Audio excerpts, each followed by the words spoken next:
Hello అండి, అందరికీ welcome to కొంచెం స్పెషల్ డిషెస్. డైట్ చేసే వాళ్ళు కూడా తినగలిగేలాగా సింపుల్గా ఈజీగా ఎక్కువ మసాలాలు లేకుండా మిల్ మేకర్ కోడిగుడ్డు కర్రీ ఎలా చేసుకోవాలో చూపిస్తున్నాను. ముందుగా నేను ఇక్కడ ఈ మిల్ మేకర్ అంటే సోయాను 10 నిమిషాల పాటు వేడి నీళ్ళలో నానబెట్టుకొని ఆ నీళ్ళు మొత్తం వంపేసి చూపిస్తున్నాను.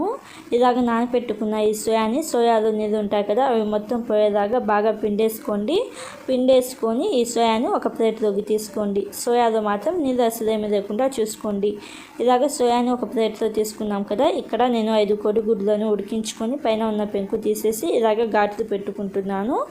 ఒక కోడిగుడ్డుకి 2 ఘాట్లు పెట్టుకోండి. ఇలాగ ఘాట్లు పెట్టుకున్న ఈ కోడిగుడ్లు అలాగే నీళ్ళు మొత్తం పిండేసుకున్న సోయాను ఒక ప్లేట్లోకి తీసుకొని సాల్ట్ ఒక 1/2 టీ స్పూన్ దాకా వేసుకోండి. అలాగే ధనియాల పొడి 1 టీ స్పూన్ దాకా వేసుకొని, రెడ్ చిల్లీ మీ కారానికి తగినంత వేసుకోండి. అలాగే పసుపు ఒక 1/2 టీ స్పూన్ దాకా వేసుకొని, గరం మసాలా పొడి ఒక 1/2 టీ స్పూన్ దాకా వేసుకోండి. అలాగే జీలకర్ర పొడి ఒక 1/4 టీ స్పూన్ దాకా వేసుకొని, కమ్మని పెరుగు ఒక 1/4 కప్పు వేసుకోండి. అలాగే సగం నిమ్మ చెక్కను కట్ చేసుకొని ఇలాగ లెమన్ జ్యూస్ వేసుకొని అంతా కలిసేటట్టుగా బాగా కలపండి. ఈ మసాలాలు మొత్తం సోయాకి అలాగే కోడిగుడ్లకి బాగా తగిలేటట్టు అట్లీస్ట్ ఒక 2-3 నిమిషాల పాటు బాగా మ్యారినేషన్ చేసుకోండి. మ్యారినేషన్ చేసుకునేటప్పుడే అల్లం వెల్లుల్లి పేస్ట్ 1 టీ స్పూన్ దాకా వేసుకొని మొత్తం ఒకసారి బాగా కలపండి.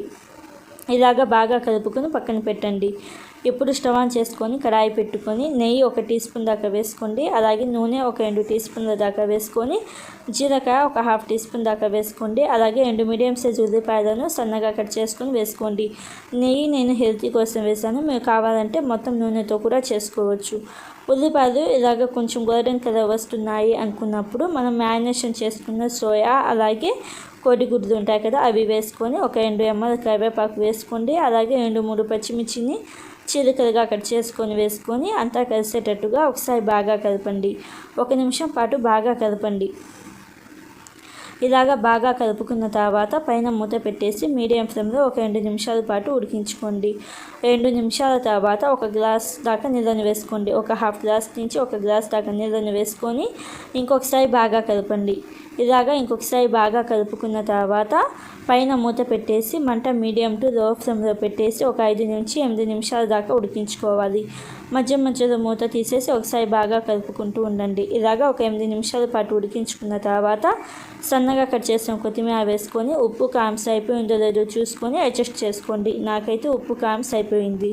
ఇలాగ కొత్తిమీర వేసిన తర్వాత అంతా కలిసేటట్టుగా ఒకసారి బాగా కలుపుకొని మంట ఆఫ్ చేసేసి సర్వ్ చేసుకోవాలి. అంతే అండి, సింపుల్ ఇంగ్రీడియంట్స్తో సింపుల్గా టేస్టీగా మిల్ మేకర్ కోడిగుడ్డు కూర అయితే అయిపోయింది. అన్నం చపాతీలోకి బాగుండిద్ది. ఒకసారి తప్పకుండా ట్రై చేయండి. Thank you. బాయ్.